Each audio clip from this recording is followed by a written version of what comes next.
Hey, friends and countrymen. Michael Martin, my friend, is with me, Mike Sauter, and this, as always, every week is the Regeneration Podcast. How are you doing, Michael?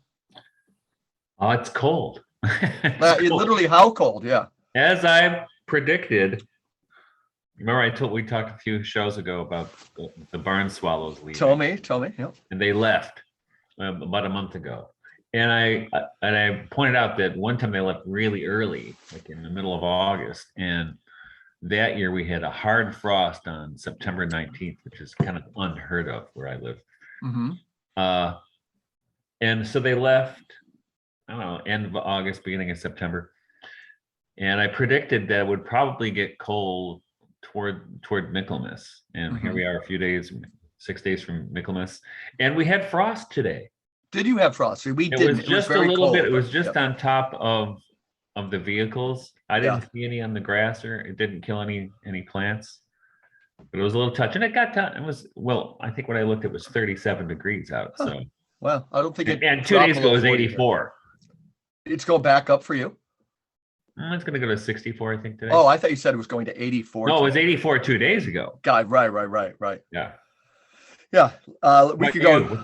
I was talking about 84. I got back from, I don't think I mentioned it on the podcast, but people who've listened, they know this name, who's a friend of both of ours, Guido Preparata.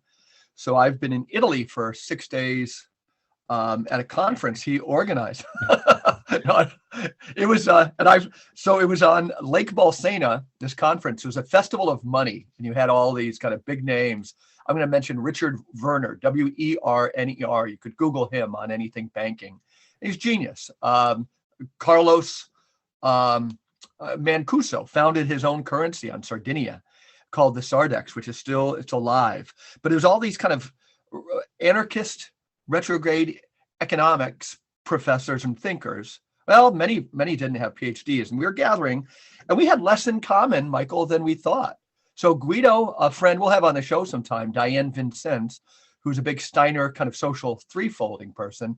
We were there and Guido hosted it, but there was factions there. It made me think I was in some movie where the Italians seem to be quite different than the Americans. But on the issue of perishable currency, we know this is a big thing for Guido.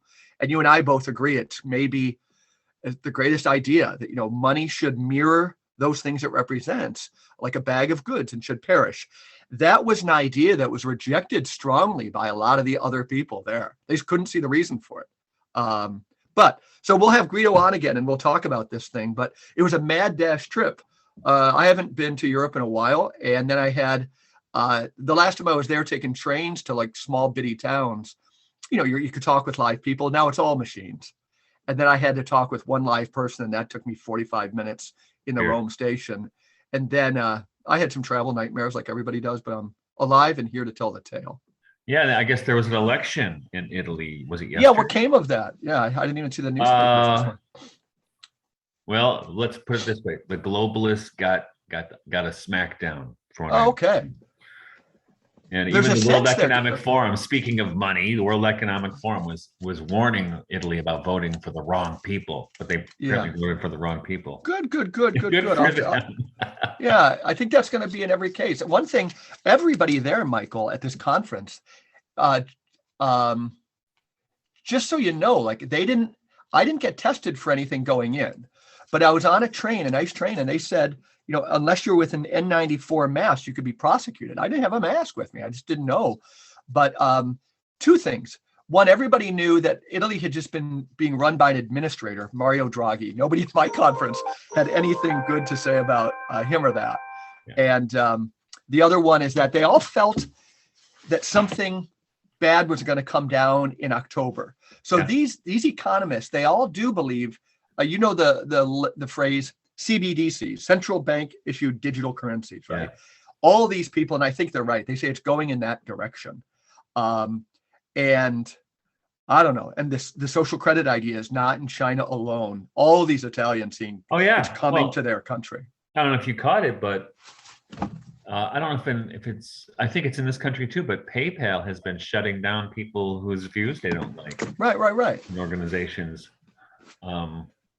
just because. Yeah. In fact, one of them was Gays Against Groomers. You heard about this group? I did. They shut them down. Hmm. I mean, Crazy. But we live in a bizarre world, and this is exactly, not to get too off track, but actually there's a connection to our subject today. Tell us about the subject. No, but I think what we've been talking about with Guido over the last few months, right, is about how to disrupt the power of those World Economic Forum types and PayPal types, who, central bank types, who want to get more and more control over things, and this goes back. I mean, you can see this in our subject today, William Blake, for sure. Who if you just look at him, this was in his life, he was this heroic figure in isolation. I mean, he was a hero to no one. I mean, he was a revolutionary, completely unknown by most everybody. Yeah, but nobody knew him. Nope. He was almost a completely anonymous figure in his life, and many of the people who did know him thought he was insane. Yeah. Well, let's talk about William Blake, because and one tie-in there, as I kind of leave the notion of this conference I attended, is and there's a connection here with William Blake too. It's the notion that, so this idea of perishable currency, like if you're going to do it, you're going rogue. You're not doing it as a sub-circuit in a government issued money. But most of the other Italians there, I don't think, they were probably former communists and so forth, and I don't think faith was a big thing for almost any of them there. But I did see this, and it's going to tie into William Blake. When you don't have faith in Christ, you can't leave the nanny state. The nanny state does become your God. So most of these so-called anarchists were posers. And I wondered, why was I the only radical one there with Guido and Diane? And I think if you don't have faith, these people, they would want to set up an alternative currency, but they all needed it pegged to the dollar or the euro. And we're the only ones saying, no, cut the cord. Eventually we have to grow up. So it's funny. We think of William Blake. If you look at an image of him, I have him on a picture behind me. I'll grab that in a second. But he looks like he has a little baby face, doesn't he? Oh, yeah. Here's William Blake. See if we can do this. Boom. These are some of my heroes: John Cowper-Powys, Jean Sullivan, Hilaire Belloc. And this is William Blake there. And that's that's actually almost like a baby face, but he was a grown-up. That's my big takeaway. He grew up, right? And he was a free thinker, But first, he grew up, but he never lost what you see also in Thomas Traherne and some other figures. He never lost the ability to see into the spiritual world. Right. He never lost that. No, and he had that sense of wonder, the songs of innocence versus the songs of experience. How did you first become acquainted with William Blake? Where he is for you now, then I'll take my stab at that. I was about 22, maybe. Mm-hmm. And this friend of mine said, you remind me of William Blake or something. And he gave me a copy of Blake's graphic works, I think it was. Okay. So, and I was intrigued, and I was interested actually at the time. The only class I'd ever taken in college was a class on printmaking, and I love doing etchings and engravings. That was really a cool process, which is what Blake did. Yeah. And I wish I could do more of that. That was so much fun. And so, I think the first thing I read by Blake was Jerusalem. So I jumped in at the deep end of the pool. Did you just pick it up one day and say, I want to understand this? I think after I was intrigued by the prints, I went to a Borders bookshop and bought a collected poetry of William Blake. Yeah. And my friend said, Jerusalem is the best thing he's written. So I'll read that first. Yeah. Which was, you read Jerusalem first, it's like, it's kind of like walking into somebody else's dream. But I don't think it's any more difficult than probably everything else other than Songs of Innocence and Experience or no, that's his visionary works are very challenging. There's challenging. And Songs of Innocence and Experience, like when I teach college students, for instance, even though I'd love to teach Jerusalem, I would be insane to go there. without giving student, because most students come to college now with no grounding in poetry at all. Yeah. So I mean, so usually when I teach a romanticism course, I start with the whole course with songs of innocence and of experience, and they love it. Yeah. And it's not only you would think by looking at the poems in there that it's very simple, but it's far from simple. Even think of London's, the Chartered Thames, yeah, the Marriage Hearst. These are bombs. Every single poem has like 3 time bombs in them, right? Yeah, and there's so much. And the thing is, that's why I love what he does. Is, and I think you see this in Songs of Innocence and of Experience. You see him in dialogue with himself. Because when you read Songs of Innocence, you'll think, oh, he's kind of a Pollyanna. He's all piper down the valley's wild. But he knows there's more to it than that. And when he writes in Songs of Innocence, for example, the divine image, right? Yep. Well. Or and in fact, there's a great song. The flip side of that one is the human abstract, right? Well, that's what I mean. Yeah. Yeah. So he answers himself, right? Yep. He contradicts himself in a way, or he shows the other side of the picture. Right. Well, I think with the human abstract, with the innocence, right? He's seeing life as maybe Thomas Merton did on the corner of 4th and Walnut, right? Saturated in God's love, which he called vision. And these other ones are kind of like the way we see, and it is the way the world is, through kind of the fall and the songs of experience. Yeah, the fall is a big important thing for him. Yeah. Yeah, and again, for the divine image and the human abstract, we have a way of, in germinal form, we have a way of looking at the human body as either like a machine or not. And these are still, these issues are as hot today as they've ever been with transhumanism and so forth. Yeah, and I shouldn't say he starts, but in All Religions Are One, that one, right? Yep. The first line, or the first principle, that the poetic genius is the true man, and that the body or outward form of man is derived from the poetic genius. Likewise, that the forms of all things are derived from their genius, which by the ancients was called an angel and spirit and demon. Yeah. And that's his starting point, right? And he never deviates from that. He never deviates from it. Yep. And that's why I named my journal "Jesus the Imagination," which comes. It's a quote from Blake.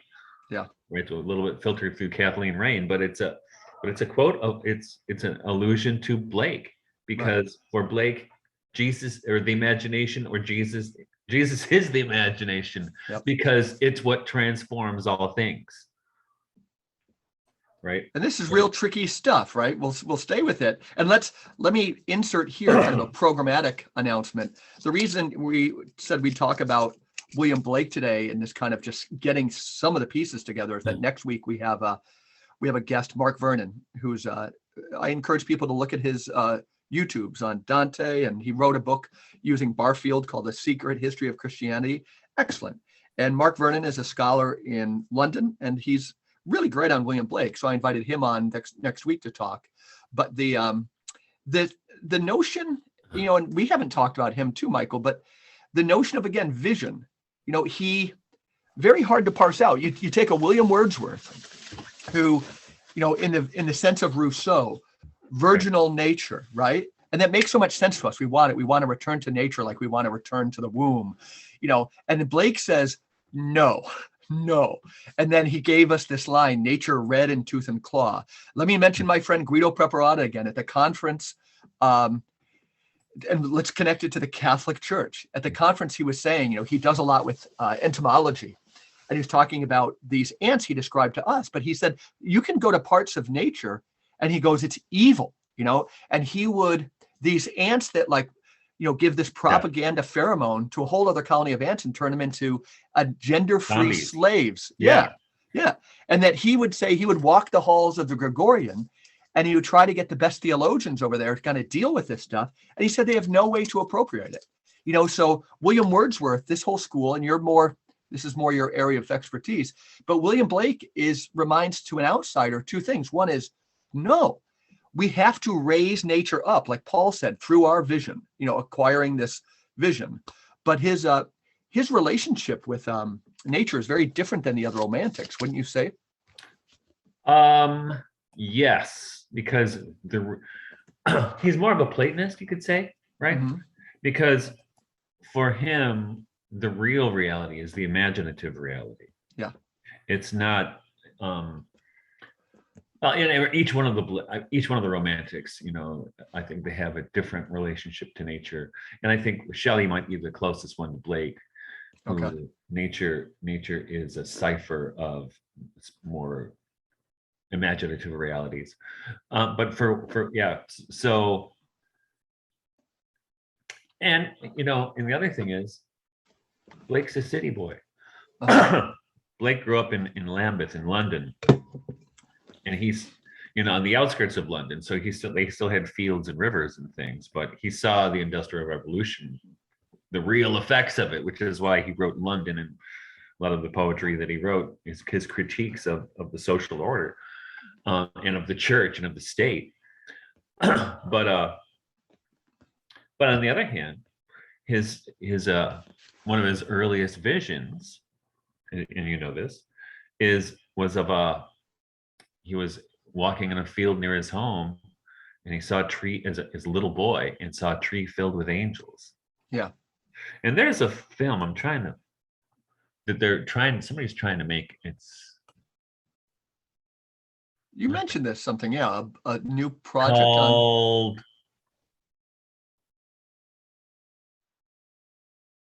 can't remember. Let me see if I can find it. It's Blake. Are you Googling it? Something. It's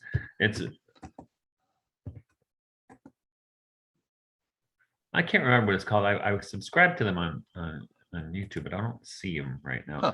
But it's I think the film they're trying to make is about the writing of Jerusalem. Okay. And as you know, when he wrote Jerusalem, the only time he was away from London in his entire life. And he was, he had a patron. And right. of course, this is again, I feel like this too, right? There's so much of my personality that kicks after him, so he gets his patron, and then he resents having the patron because he's not free. Right. To do what he wants to do. This other guy's, well, I would suggest, and I'll give you some money, and he starts to resent it. But what happens is there's some drunken soldier who wanders into his garden, and Blake throws him out. Get out of here! What are you doing here? And he could have been accused for treason and hung sedition. in court. I mean, he was. He went to court for sedition, and he could have been serious trouble. Yeah. And that's why one of the beautiful things about Jerusalem is he, in his mythology, all these figures from real life become blended with his imaginative figures like Urizen and Lawson, etc., and Thurman and Jerusalem herself, right? Yep. And the central motif then becomes forgiveness. Right. Right. And this is the wine, this is the body, or this is the body, this is the wine. I forgive you, you forgive me through all eternity. Then he makes it Eucharistic, like this is the bread. Eucharistic, but it's also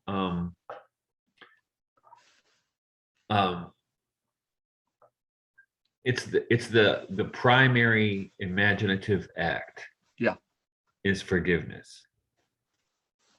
You know what I mean? Wouldn't couldn't we water that down? I always tie it when I teach college students, this idea of forgiveness. And when Simone Weil in that essay, I think we've mentioned it, on the right use of school studies towards a view of the love of God, when she she flips the whole Catholic imagination, and she'll say, instead of like us with an image of going to heaven or, and seeing St. Peter who says you did this, or you didn't do that.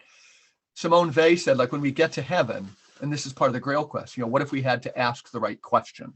What would that question be? And of course, the question of the Grail quest is, what are you going through, right?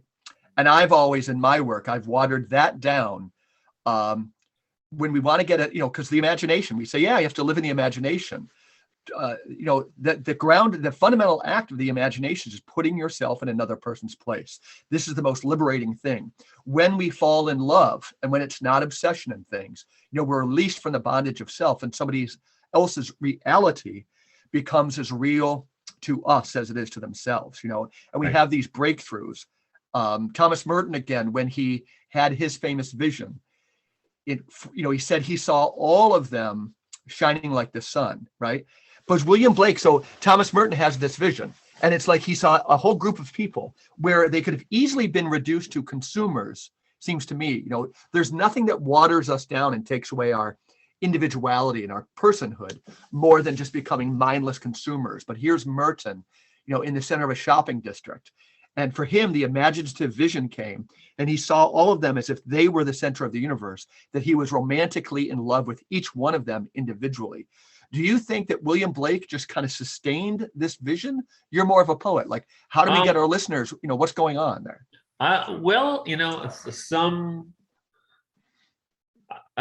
Sustained is a weird word. Yeah. It never went away, is what I think. But I think he struggled with depression, which is, he struggled with poverty, at the edges of poverty for his entire life. Mm-hmm. Yet he still maintained, he returned to that vision. But I think that's what you see in the juxtapositions between, the marriage of heaven and hell, right? Or, where he, in the marriage of heaven and hell, you could say is almost an anti-Christian book. Right. It's a serious critique of the Christian church and of Swedenborg in particular. I mean, Blake and his parents attended the Swedenborgian church where Swedenborg preached. Mm-hmm. But he rebelled against all the conventions. Swedenborgian Christianity is not conventional Christianity, but he rebelled against that. Right. Yeah. So he was revolutionary to the core. But you see, though, in Jerusalem, I wouldn't call his Christianity in there conventional. No. But it's authentic. I think it's where we need to go. Anymore, right? Yeah. It wasn't. The more I read, the more I think he was. I told you how in researching Dostoevsky a little bit recently that you had. I think it's an interesting anecdote, but you had Theophane the Recluse was a monk. Was the greatest compiler of the church fathers in the history of the world, and the Philokalia and all that stuff. And this monk was alive when Dostoevsky was alive, and people saw things in Dostoevsky that they said were not contained in the church fathers, right? There was something new. This is mind-blowing to me. And I always think, so if this is true, if Dostoevsky saw things that were not seen by the church fathers, we better upgrade our software in one sense. And I think the same thing with William Blake. He was able to see things that I don't think other people saw until his time. And the church might die without some of his insights. I'm just that. I think that's what sociology is too. And in fact, I gave a lecture last week to the Institute for Orthodox Christian Studies at Cambridge. Well, I saw you. Was that on Zoom or what? I was on Zoom. Everybody else was there. Oh, that's fun. Because there's no way I can leave the farm and my ailing mother. Yeah. At this time of year, but it was actually was good. But one of the things I told them, in my lecture is that you see figures like Bulgakov and so it was actually a conference on Florensky. Okay. So Bulgakov and Florensky, and then Berdyaev, they arrived at these. There's a picture of Bulgakov. There they are. Walking with there's Bulgakov and Pavel Florensky. Above him. Oh, and there's Berdyaev, yeah. Jacques Ellul, Ivan Illich, Leon Bloy, Stephen Vizenchi. So these students, my students kind of collect these things and give them to me. Yeah. So here's the point. The point I'm getting to is that those guys came to these insights about what we could call Christian truth that contained artifacts or truths that that did not have an available structure. Agreed. So the dogmatic structure comes down to us. We have, the dogma of the Trinity, the dogma of salvation, whatever. And here's the Sophia thing, and they're like, well, doesn't fit in our categories. Yeah. Where do we put this? And so must be heresy if we can't find a place to put it. Nobody ever says, maybe we don't have enough categories, right? Yep. And I think Blake is like that. And I think that's why I include in my book, The Heavenly Country, which is an anthology, his poem Jerusalem, or the prologue to Milton, which is called Jerusalem, which is the song, the unofficial national anthem of Great Britain. Till we have seen Jerusalem in England's green and pleasant land, right? Till we built Jerusalem. I first heard it when Charlotte Church, remember that singer, was wowing the world, a young girl. She did. I first heard it when I was I was 13 or something, with Emerson, Lake and Palmer's version. Really? I can remember. I forgot that existed, actually. And I had no idea who William Blake was. I just thought it was like this cool prog tune, right? Yeah. And again, reminding people, that was probably my real introduction to William Blake, but I had no idea it was William Blake. Yeah. This Mark Vernon, who we're having on next week, if people can find his webpage, or at the latest, we'll post it next week. But he did these videos on, like, we both have an interest in Rudolf Steiner, and he's always updating the festivals. But Mark Vernon had these videos on, like, Easter for William Blake and Christmas, really mind-blowing stuff. And again, so for me, how did I get exposed to him? One was that recently I discovered that when we talk about social threefolding in Rudolf Steiner, we've alluded to it, and we're going to go a deep dive on that at some point. But he thought the body politic was a human body, right? And that for Steiner, and he knew it had the components associated with the metabolic system, the nervous system, and the circulatory system. He said they're all they relate, but they're all independent. And I discovered that William Blake saw the same social threefolding. His categories, the one Golgonooza, his city of the imagination. The other one is Alamanda and Baula Huza. He had all these talking these crazy ass words, excuse my French, but he intuited the same thing. And something that I want your feedback on, Michael, is that one of the greatest secondary works of literature ever written, I'm convinced, is Northrop Frye on William Blake in a book called Fearful Symmetry. I'm on my 4th reading in this year and still taking in so much more. But I saw it in his poetry. But Northrop Frye, if anybody knows any of my writings at, say, Front Porch Republic, I did a series on, to me, it just got in my craw one time, but why we see everything in the world, if the universe is so big, we're so small, great. But we could go exactly the other way, and if you go to these websites called The Scale of the Universe, you find them, that in the known universe, we're actually bigger than the smallest thing we know, like the Planck length, then we are smaller than the biggest thing we know. But of course, it can go infinitely in both dimensions. So that it bothered me, and I knew the scientific establishment, not science, but the for-profit scientific establishment, specifically with some of its prophets like Neil deGrasse Tyson and others, who just annoy the shit out of me. Let's call it Science Inc. Okay, yeah. But there's an agenda, and we can quote Stephen Hawking in this thing too, that we're just pond scum in a huge universe. But I just wanted people to say, A, imagination is putting yourself into another person's place, or it's the ability to see yourself as big or small. So Thomas Mann, the great German novelist, he's focused on this. And I've traced it in Chesterton and so forth. But we need, every time somebody tries to convince you that you're this tiny amount of pond scum in a cold, hostile universe, well, just flip the script and say you can go the other way, like Horton Hears a Who, and you can say how big we are in a relatively small world. But the ability to see it both ways is crucial for this thing called the imagination. And Northrop Frye says Blake saw this same thing, and he saw this endless space and endless time, clock time and endless space. Those were the definition of the enemy for him, for all things spiritual, and because, so for him, the universe was a human body, right? And we have to turn ourselves inside out.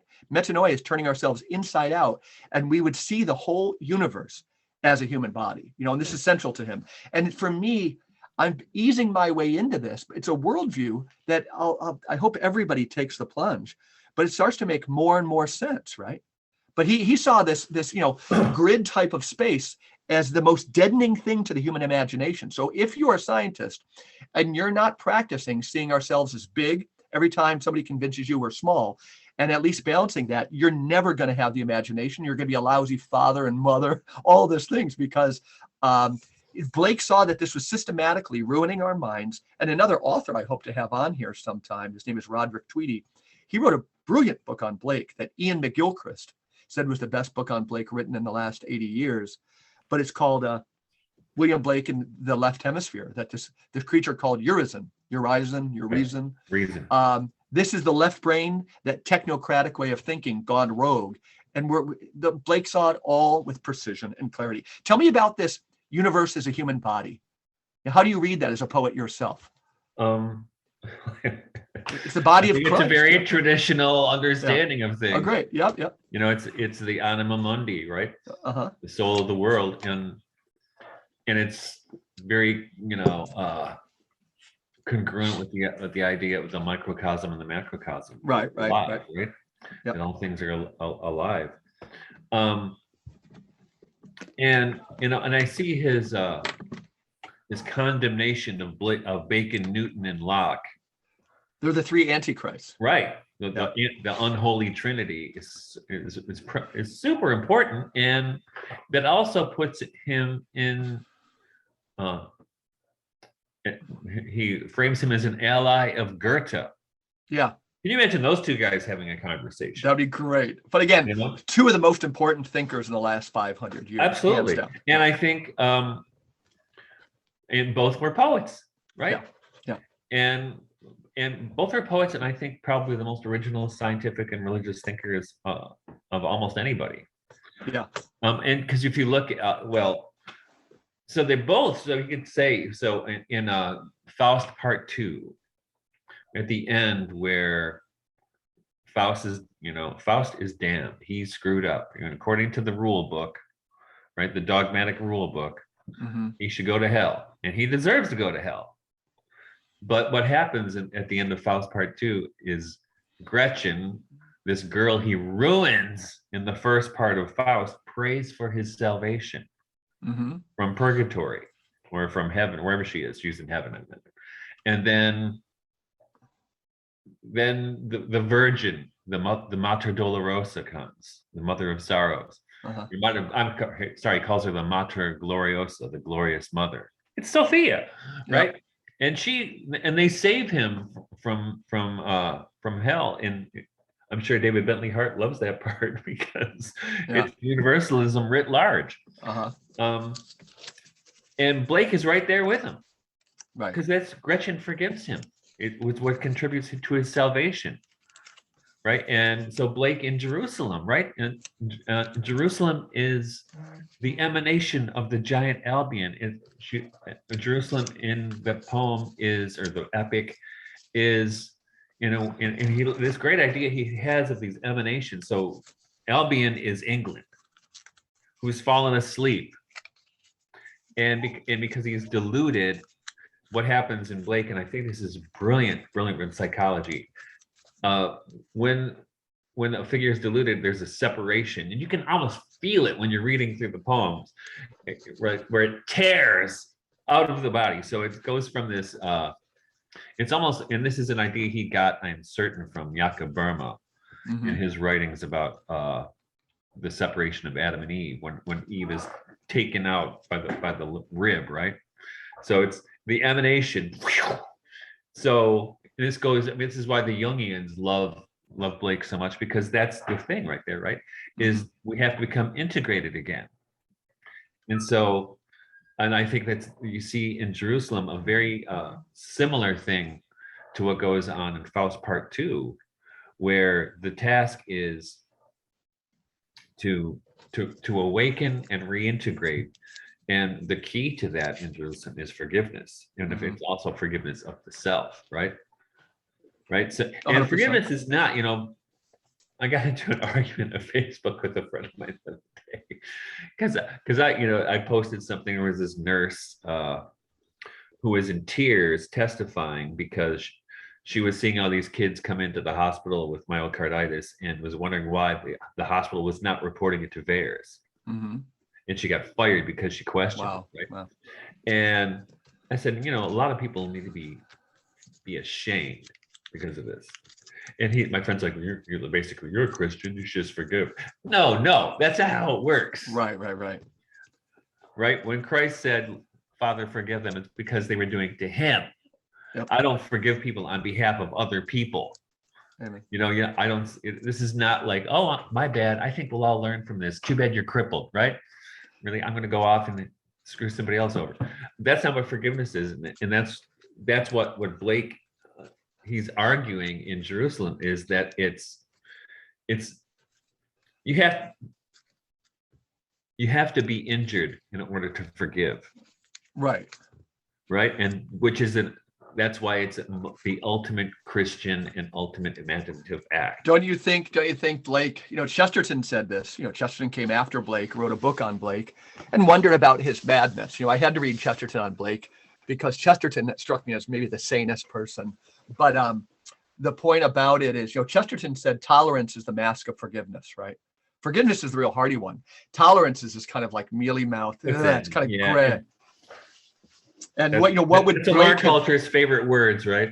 Yeah, and that's what kind of a distinction you're making is everybody's just confusing tolerance and forgiveness. Forgiveness is very fleshy, yeah. Right. Kathleen Rain, in an essay or a book called Golgonooza, she said that William Blake was the only poet in history to make, I wish I had the exact quote, but really like the problem of science his major theme. That's pretty major coming from Kathleen Rain. But it's to say, this is one of the parts of Blake that interests me, and maybe for our listeners, is that this world where the outside world is dead, he called that deism. And he thinks, again, that the scientific viewpoint, which has to kill in order to understand. But when we take, cold, heartless space, trees that are out there, not beheld with the imagination, but beheld by what he called the ratio, just these kind of fallen visions. So a connection, everybody knows, I do a lot of reading with Ivan Illich. He was seminal on the fact of like what happened in modernity when we saw ourselves as passive receivers of things. That Kepler just said, that light comes into our eyes and it's almost as if we just have to take it on the chin. And Illich knew that, in the old monastic practice of custody of the eyes, that there was an outward going force of vision as well as a passive one. And Michael, you've raised daughters. You could look at your daughters in one way or another, and they will come out completely different. The outward going vision is hugely important. And, Blake wants to say, he wants to raise this to a fever pitch of wrath and condemnation, to say that this fallen vision that we've been stupefied into taking, where it's just science and we receive everything, will be the apocalyptic end of the world. It is. And he said, most of even Catholic faith, it's become this kind of disease thing called religion. And again, he has this negative connotation of the use of religion that really resonates with me. I've been writing lately on how religion in this sense, especially as it's attracting so many anxious young people who struggle with, say, OCD, this is the disease that Jesus came to cure. What Blake called religion is what Jesus, and Blake saw it the same way. Well, and he's right. I mean, in The Marriage of Heaven and Hell, one of my favorite aphorisms from there is that prisons are built with the stones of law, brothels with the bricks of religion. Yep. Right? Bingo. I mean, this is pretty amazing for a guy who didn't go to school, right? Crazy. That he was such an insightful psychologist. Mm-hmm. That saw, and I see this too. What, I would like Derrida, I would like to see a religion without religion. Yeah. Right. Because you can see how it poisons people's thinking if it's unregenerated, which is why this is called the Regeneration Podcast, right? Yeah. If their thinking about religion is unregenerated, it becomes an idol. Like, you remember I wrote a blog about it, and I got cut a lot of flack from the ortho bros because the image I had as the masthead for that blog post was this meme that was out there, and it's orthodoxy, Christianity, only harder. That's great. And I didn't make that meme. And people were getting, how can you say? I said, but if they just heard the Cherubicon, they would know how beautiful orthodoxy is. No, because this is something actually from Robert Taft, Yeah. the Jesuit, and a friend of mine who's a priest was in Rome at the time, and Taft was teaching at the Gregorian, and my friend's a Byzantine priest, and they had liturgy someplace, and it was beautiful. You know, had Robert Taft, all these theologians and Byzantine Catholic priests, and the Byzantine liturgy is the Orthodox liturgy. And it was beautiful. And afterwards, Taft said, yeah, it was a really beautiful liturgy. But guess what? You can still go to hell by having a beautiful liturgy. It doesn't keep you from hell. There's something else. Right. That we're supposed to do here. And I think I owe a lot to William Blake in forming the way I think about things. And I think the way he saw science was dead on. He saw where it was going. And this is why, what's his name? Thomas Althusser, the Death of God guy. Mm-hmm. He wrote a book, which I've been trying to get. It's hard to find, and it's super expensive if you can't find it. It's called Blake's Apocalypse. Oh, okay. Right? Because that's what happens when you have a fallen world that ignores half of creation. It ignores the supernatural. Yeah. That's a scientific trap. That's your reason. When you see that famous print, which is reproduced all the time, and people don't realize it's the bad guy, of your reason drawing on the face of the deep with the compass, right? And that's a bad thing for Blake. It is. Because it circumscribes reality, and it cuts off. There's something outside of that circle, and now we're only looking inside the circle, which is what science does, right? Yep. Which is what Bacon, Newton, and Locke do. Yeah. Well, let's use that as because you'll be great on this too. But I was thinking, listening to you, that one of the things that we need to do, I think, worked for the church for so many years, is the change of musical register. But Blake doesn't see things so much in terms of like good or bad. It's like his categories are alive and dead. I'm thinking Stephen Sondheim has a great song. What a brilliant lyricist, almost Blakean in some of his poetry, but it's just a song called Being Alive, right? And that speaks to young people now. Everybody feels dead. And the whole point is somebody pull me up short. Somebody force me to care. Somebody break my heart. Somebody ruin my sleep. I want to feel alive. And so if that is a feeling that you feel, Blake is your poet, right?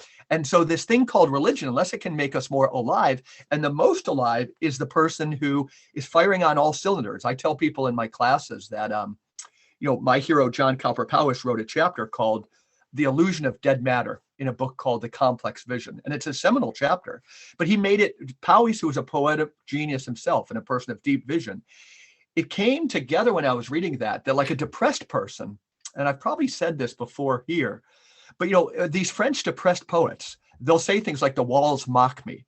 So I think it's probably verifiable in some way that to somebody firing on all cylinders who's alive like William Blake, they see matter as alive. When we're depressed, meaning we're not functioning at a high level, matter looks more dead and congealed. Right. And these are the categories he works in. He saw everything as so alive. And again, I think I'm trying to seed people as we'll continue to talk about William Blake that like, if these ideas interest you, if you feel in this post-COVID world that you're just dead, Blake gives us the playbook to shift this whole religion talk into categories of like being alive. You're the most alive person.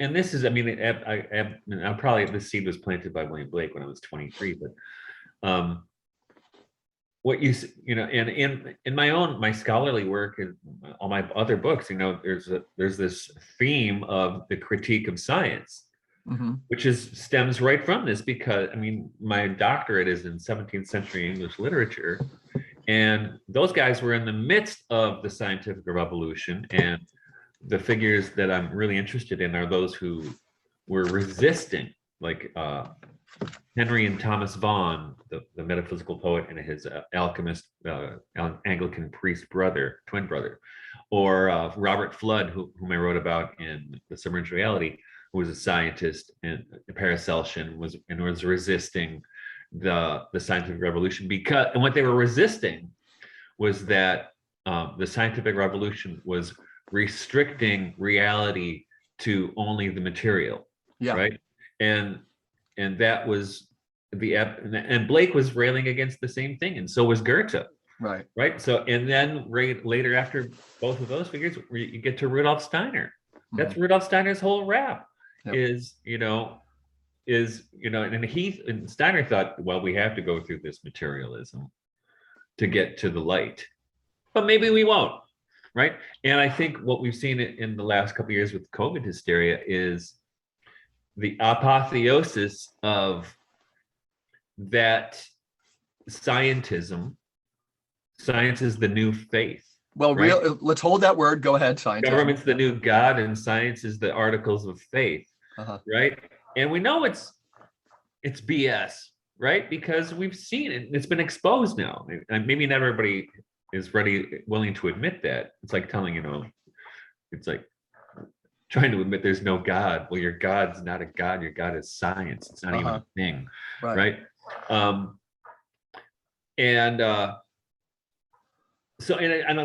I'm happy to see it falling apart, but like happens, it's connected to money, right? As we know right now. So, as you went through over the weekend or the last week, right? So science is connected to money, connected to government. Those are all things that Blake was resisting being part of, because they are false gods.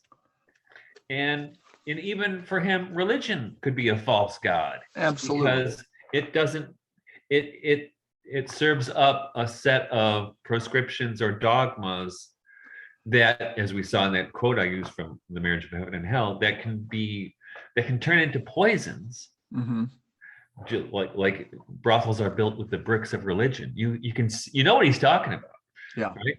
And you say it's the same thing with we were talking about perishable currency earlier. The whole idea with perishable currency is if it's not flowing, it breeds poison and disease, right? And if it's moving, it basically waters the economy.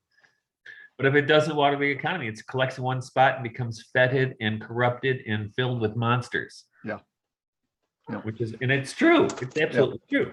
Blake, too, do I think there's, I want to, two things for your feedback. One is when you use the word scientism, you and I both have, even before we met each other, thought possibly scientism in the use of some people's hands.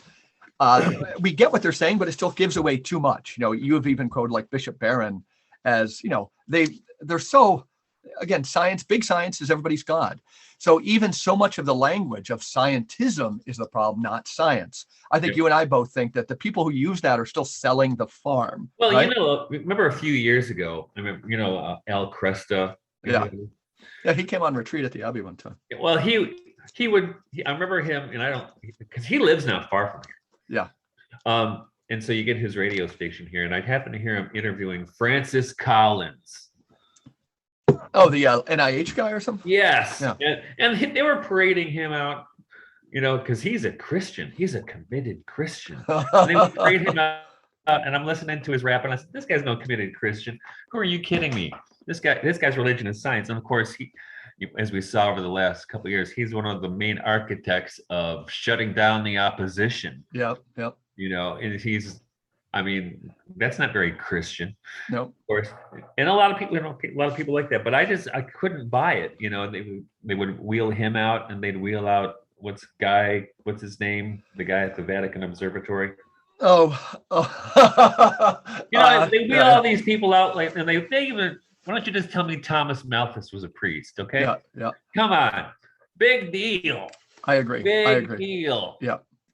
It kind of connects too for William Blake is that the science piece, we haven't mentioned it, but a huge organizing principle for him were words like liberty and tyranny, right?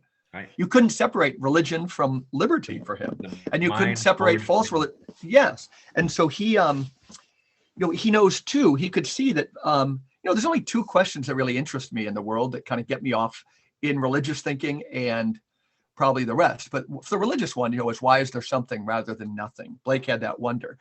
But the other one is getting so important in our time is who's going to police the policeman, right? Right. that William Blake, he loved liberty so much. We're all being ruled by technocrats, and we've now trust the FBI to like police themselves and the CIA to police themselves, Right. science to police itself. This is crazy. I want more vote back. One nice thing about the conference is that there's these people from Switzerland, and again, they still have something of direct democracy. It failed in the face of ruthless propaganda on some of the COVID narrative, but it got pretty close. I think you just need 60,000 signatures to get something on a referendum for the national law. That's pretty cool, and people still believe in it. But William Blake would be shocked to see how mindlessly or mind forged, you would say, that we trust all these things, just because they were experts. I can't handle it, and what Blake can do is kind of rekindle that love of liberty in yourself, where you find yourself reading him and you have courage to stand up for things, Really, he's in the Christian Anarchist Hall of Fame. For sure. You know what I mean? Yep. Really, in a way, you can say Christian anarchism starts with William Blake. I don't disagree. I think it was actually around before that, but like a Gerard Winston. Well, possibly with Jesus, not to be trite, but that's yeah. But that's Preparato's work too. It's great how often the church has to kind St. of Francis, right? Yeah. We told the story I think before of St. Francis. No, maybe we didn't. It happened when he went to convert the Sultan. While he was away from the monks, they decided to professionalize a little bit. Yep. And he gets back to the monk. He's like, "What happened here, you guys? It's like an office building. This is what you got. You have a board of directors. What is this?" And he just sat down on the floor. He wouldn't even sit on a chair, and he threw ashes on his food to eat it. And he wouldn't even live. He wouldn't live with the monks anymore after that. Good on Francis. Yeah. And they were selling out. He was still alive, right? Yep.